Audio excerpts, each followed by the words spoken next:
if, as a sign of your decency, you would be willing to release him to us and we'll bring him back to the United States. Gonzalo Lira's death was never mentioned, not even once.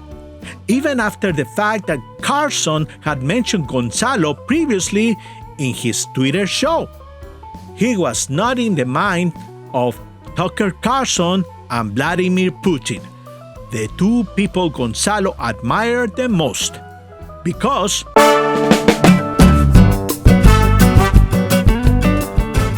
The Facts Hunter. Hello everyone, this is a Facts Hunter. Gonzalo Lira had a couple of achievements under his belt. He was a Dartmouth graduate, a published author, and a film director. These types of credentials suggest that this man was intelligent and well-educated. And this is the reason why so many people who don't really know Gonzalo Lira's full background are quick to believe in the unverified rumors that the California-born of Chilean origins was tortured, blackmail, and murder while in custody as he awaited his court date inside a holding jail in war-torn Ukraine, a country with an institutionalized prison system rooted in the old Soviet Union. But are these rumors real or just conspiracy theories?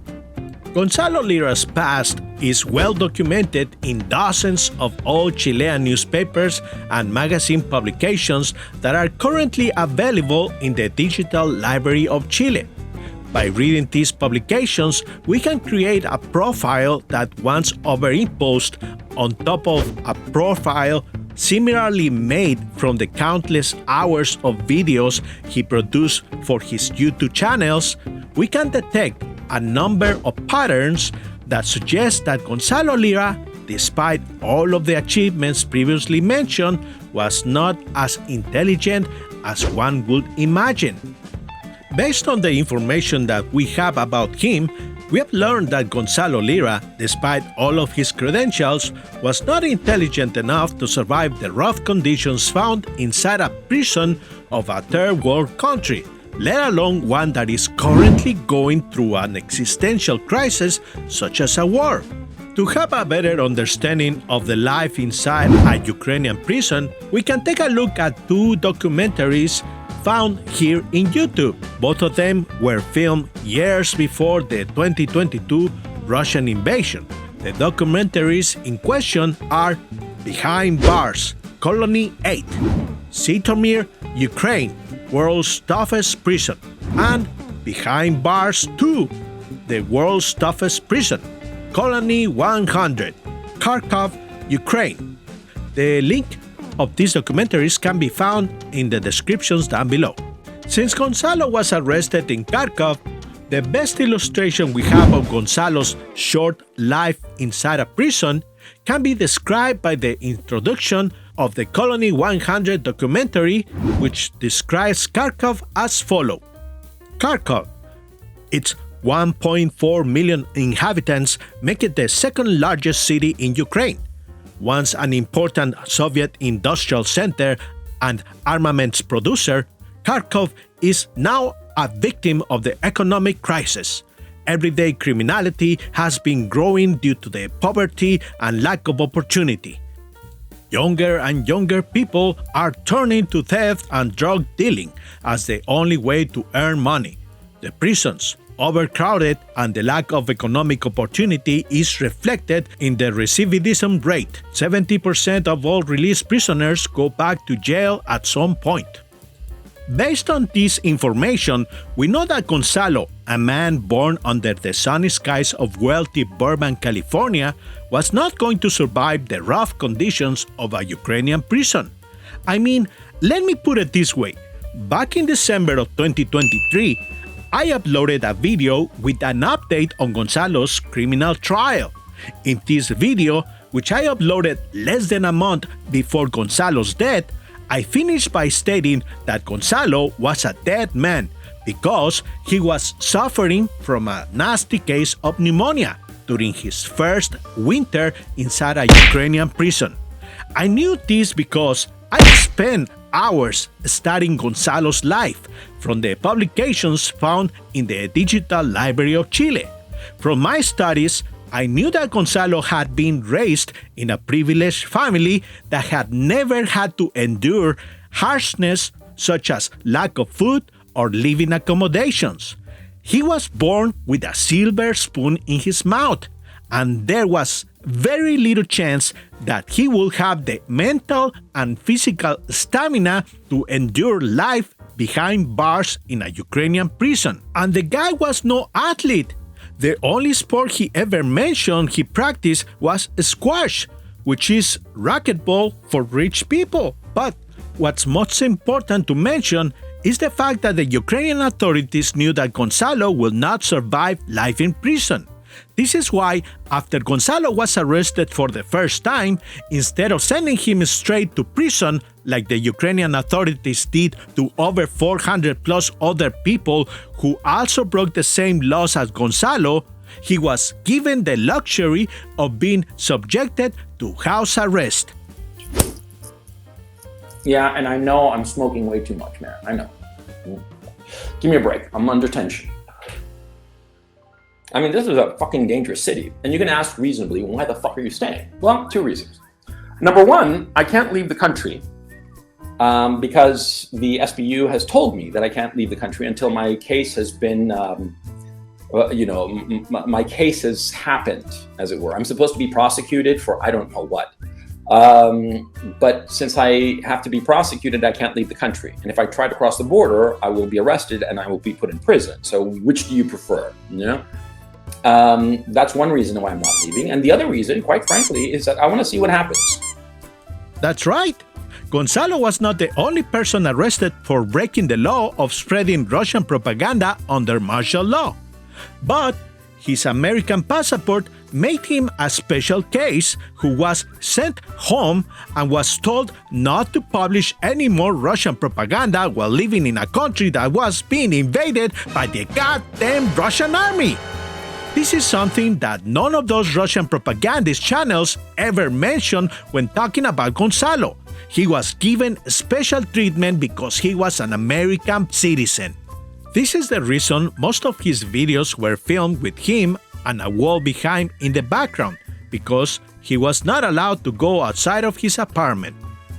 But Gonzalo, being the spoiled rich brat that he was, defied the orders given by the Ukrainian government and was finally sent to jail after a year of his first arrest, when the Ukrainian government finally ran out of patience. And here's another gem that nobody else cares to mention.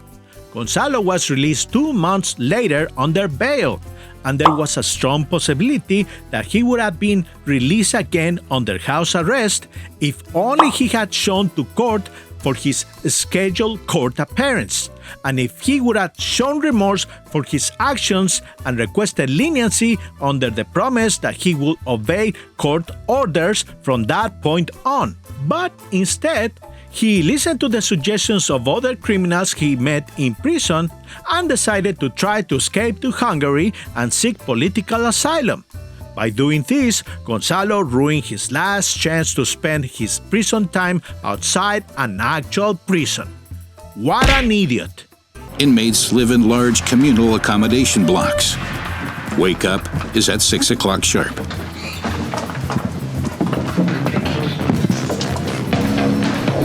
The prisoners then have exactly 10 minutes to get ready for the morning roll call in the yard.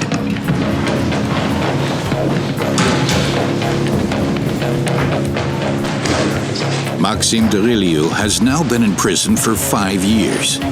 He was convicted of assaulting a police officer. He has 4 more years to go. 4 years in which every day is the same as the next. Ну як, що, встаємо, умиваємося, We get up, зарядка, have потім breakfast, камбуз, and then go to потім work. після камбузу робота.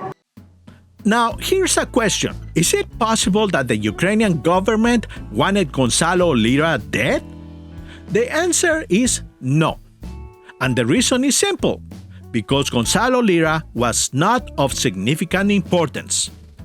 And what proof do I have for this statement?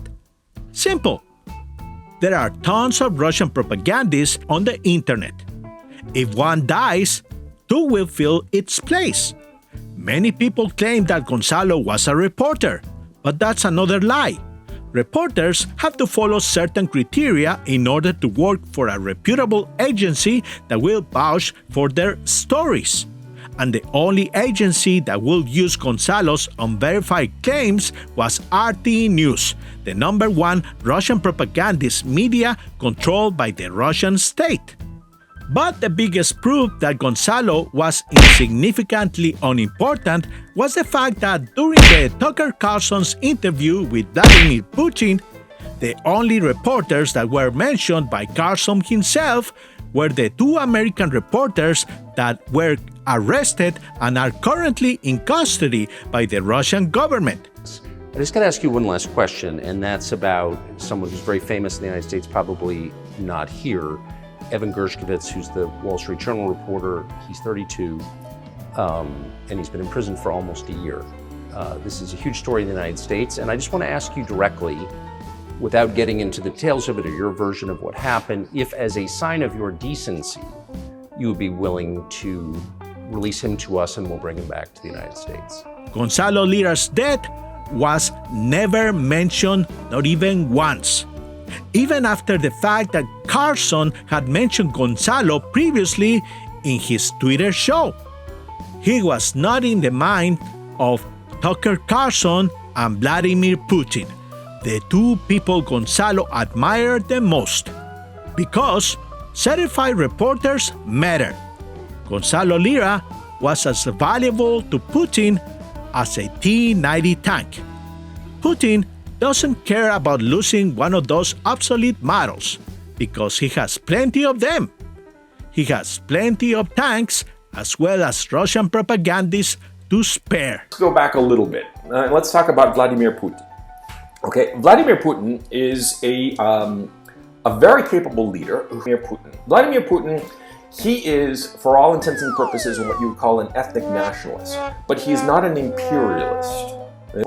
On January 12th, Gonzalo Lira passed away in a hospital at the age of 55.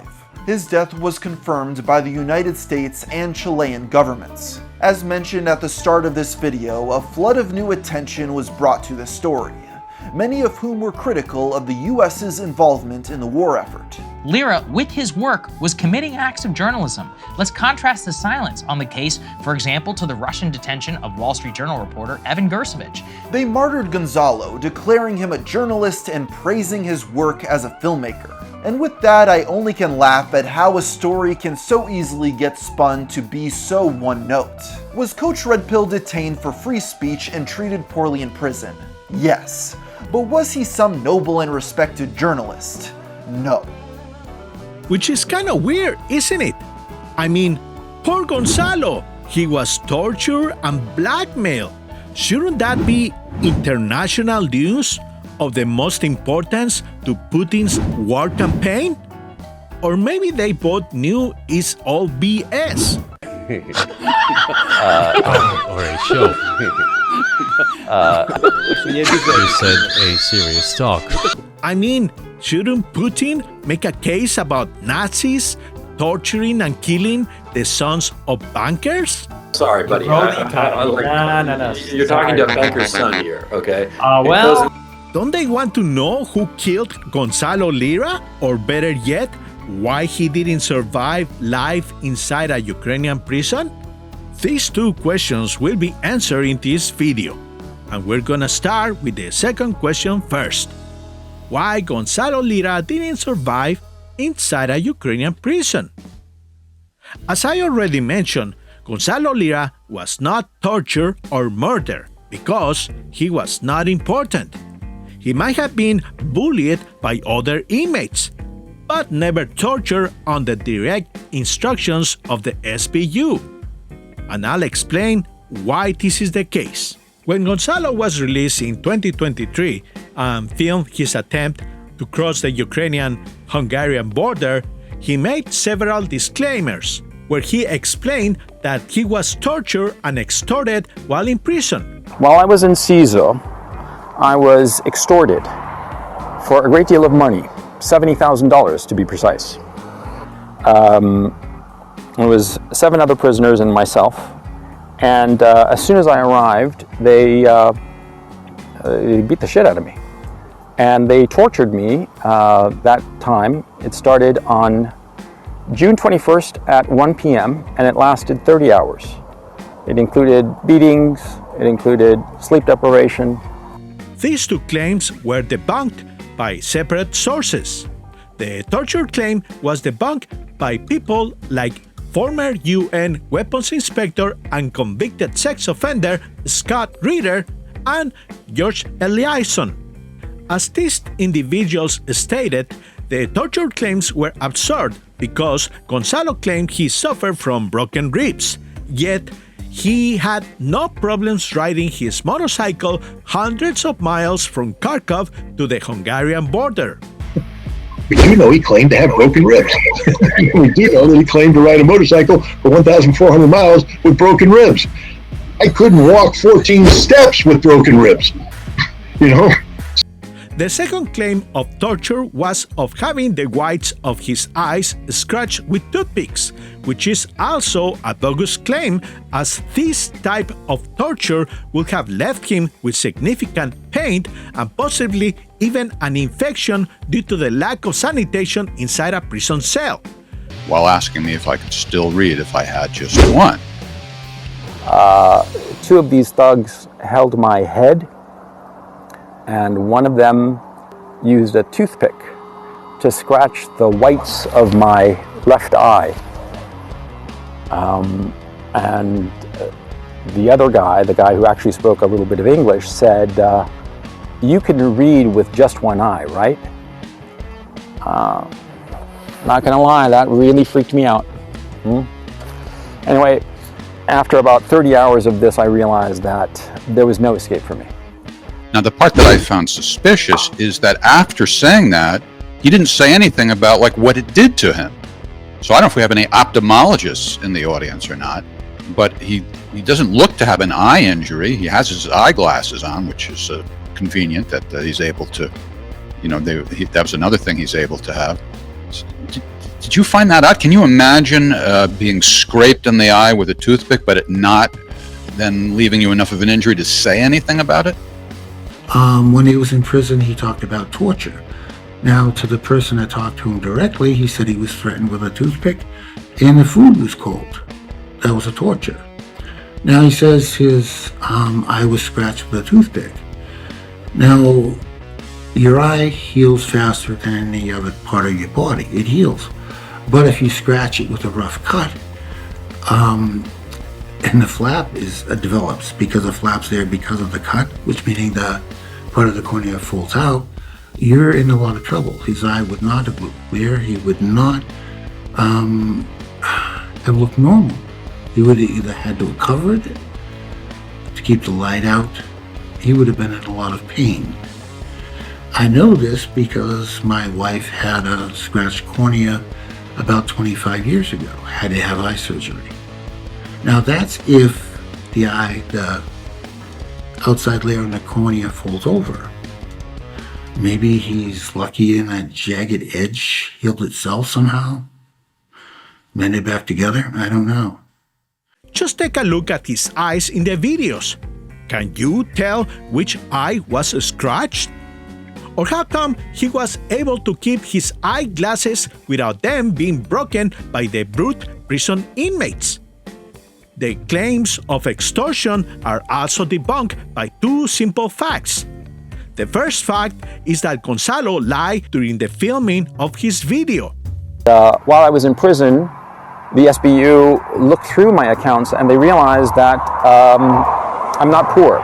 Okay, I don't want to characterize it in any other way, but I have access to a lot of funds because I was fortunate enough to earn a great deal of money as a writer when I was very, very young.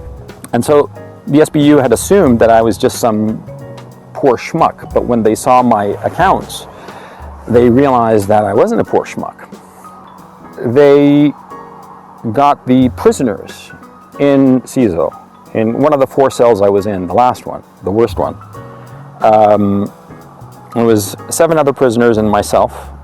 And as soon as I arrived, they He beat the shit out of me. By the way, the guards came in because they do a nightly check-in to see that everything's copacetic, you know? And the thing is, I saw that these guys had bribed those guards, bribed them with cigarettes and other things, because there's no money in the prison, but there are, you know, little perks, little this and that, knickknacks and whatnot. And so the guards who did the nightly check-in were on the take, and they were in league with the gangsters, the thugs, in my prison cell. It was possible for me to access a PayPal account that I had. Now, a PayPal account, it had quite a bit of money. It had $143,000, 30-hour session. One of the thugs who had really hurt me, I mean, he hit me pretty badly, especially on the chest. He hit me like right here on the sternum, repetitively and so hard that it left this huge bruise. And by the way, the cell boss, the guy higher, berated him for having left a mark on me, because of course the kind of torture that they want to do doesn't leave a mark. That's the point of it. See, because if it leaves a mark, then it's evidence, you see? So anyway, that prisoner who beat me so relentlessly over that 30-hour stretch, after, you know, as we're trying to figure out a way to get this cash to these gangsters, these thugs, he came to me spontaneously and apologized. You know, it wasn't his idea, but he had to do it, you know, because he was a prisoner. He'd been in CISO prison for 2 years already. So we just heard Gonzalo's description of what it's like to be inside a Ukrainian prison. Now remember, prison systems in Ukraine have the same institutionalized system because there is constant transfer of inmates throughout the country. Prisoners don't have difficulty adapting when they change prisons because they are all basically the same. A 12-man committee of guards, doctors, and psychologists meets the prisoners. Number 1. Number 2.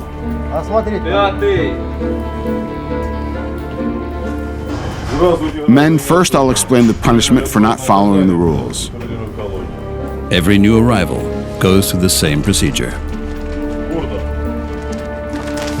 Who are you? I'm Alexander Alexandrovich. Born in 1975, I've done time in Colony 63 and most recently in Colony 309. Okay. Take your things and go to the gate. Line up at each line you see on the ground. Since they've all been to prison before, all 5 men know the rules that are in force in all Ukrainian prisons. Stand still at white lines, hands behind your back, and look at the ground. Remember, Gonzalo claims he was in a cell along with 8 other prisoners who spent 30 hours straight beating him up.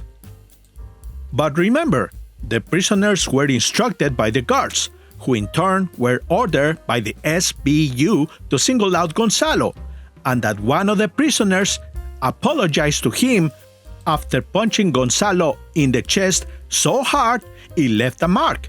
Gonzalo, the same guy who claims to have a heart condition, survived 30 hours of torture by inmates who care so much for each other to the point of apologizing after beating someone up because the real bodies are the SBU agents. So now, let's take a look at what it's like inside an actual Ukrainian prison by watching a small clip of one of the documentaries.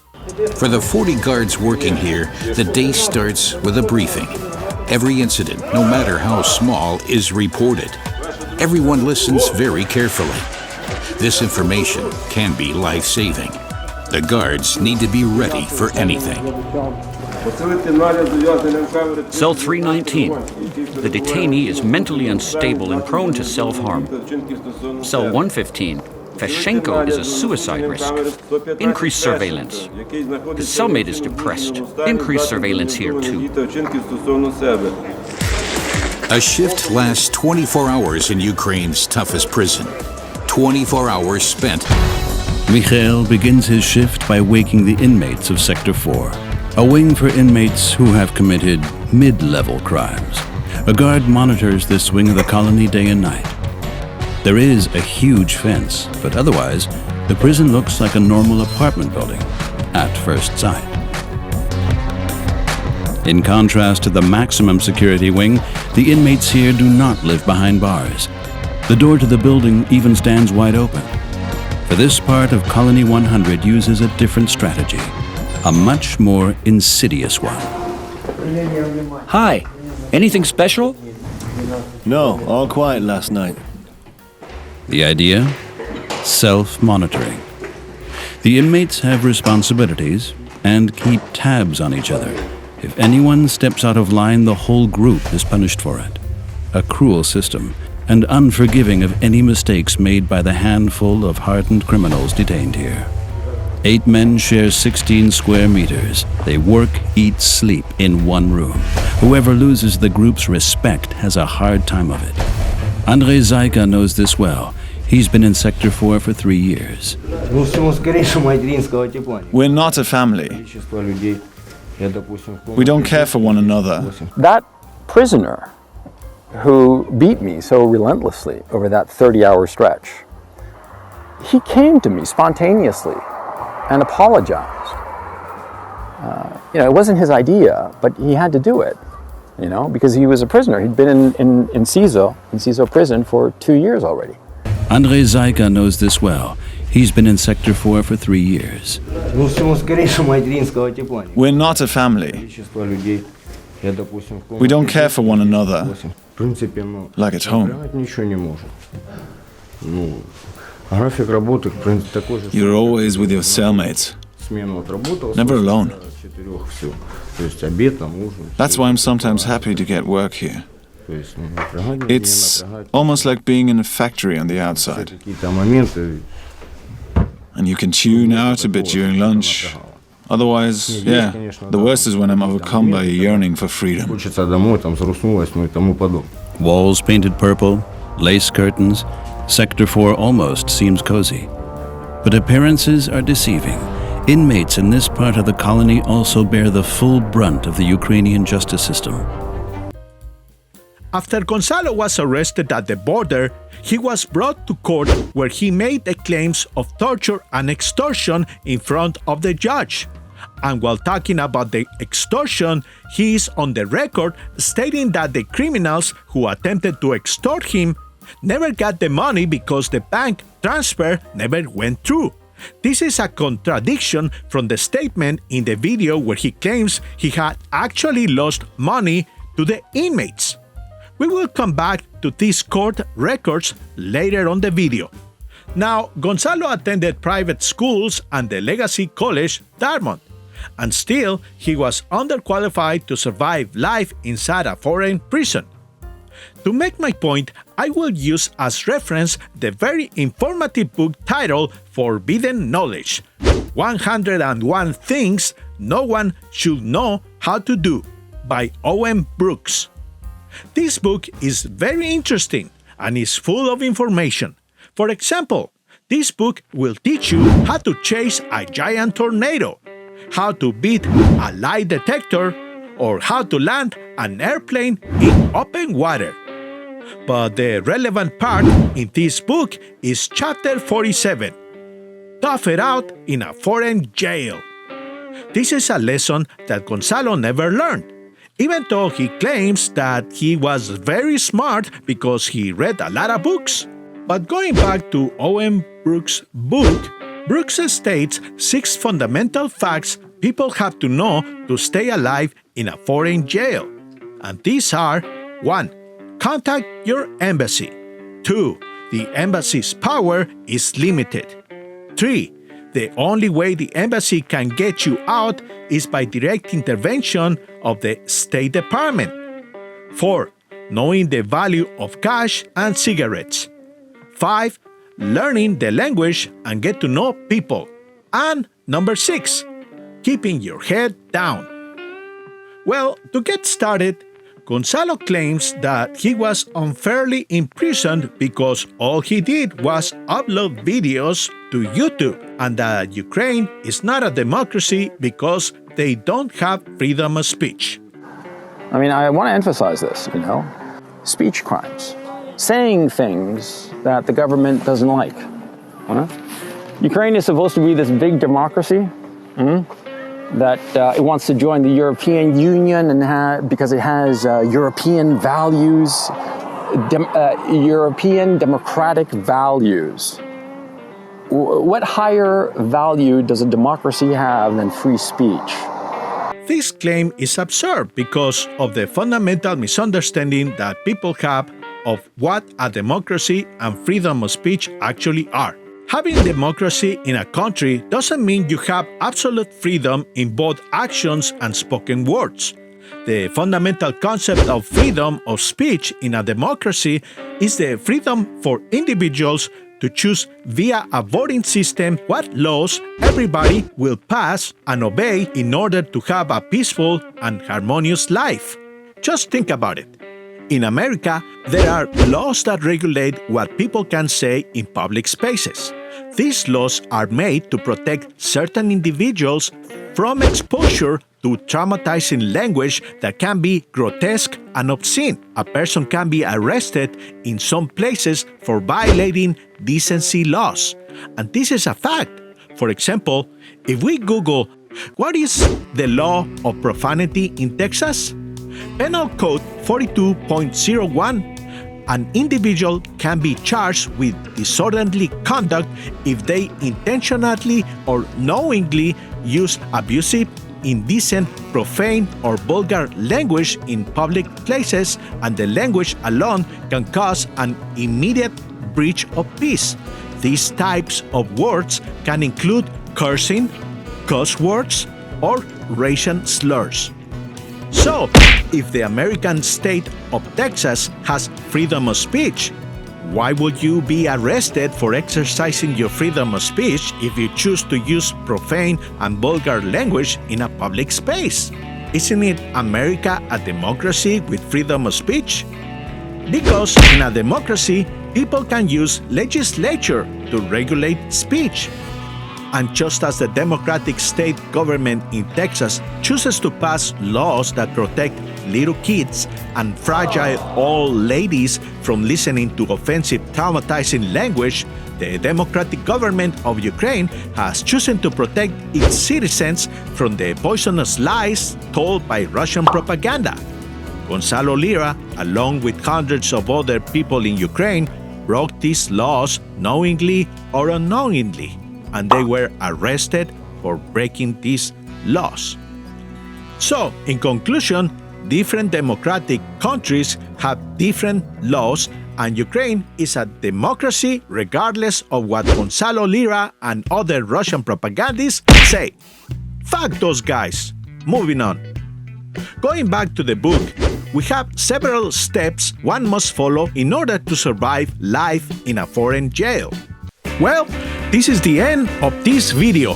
Thank you for watching part 1 of this series. Part 2 is out right now. And here's a quick preview of part 2, Gonzalo's failed attempt to escape to Russia. As opposed to going to Russia, Kharkiv, after all, is 40 kilometers from Russia. It should have been easy, right? Well, no, because all that area is mined. There is no real spot where you can easily move, not without a guide, not without somebody who knows what they're doing. I also looked into the possibility of somebody helping me out. Dogan explains that in July 14, 2023, right after Gonzalo was released from Ukrainian jail, Gonzalo contacted Dugan, along with multiple other contacts, who offered him a chance to escape Ukraine by being smuggled into Russia. If you like the videos, help the channel grow by clicking a like and a subscribe. Share the video and help fight Russian propaganda. Gonzalo Lira might be dead, but there are still plenty of pro-Russian channels spreading misinformation out there. In the meantime, this is a Fox Hunter. Thanks again for watching, take care, and bye for now.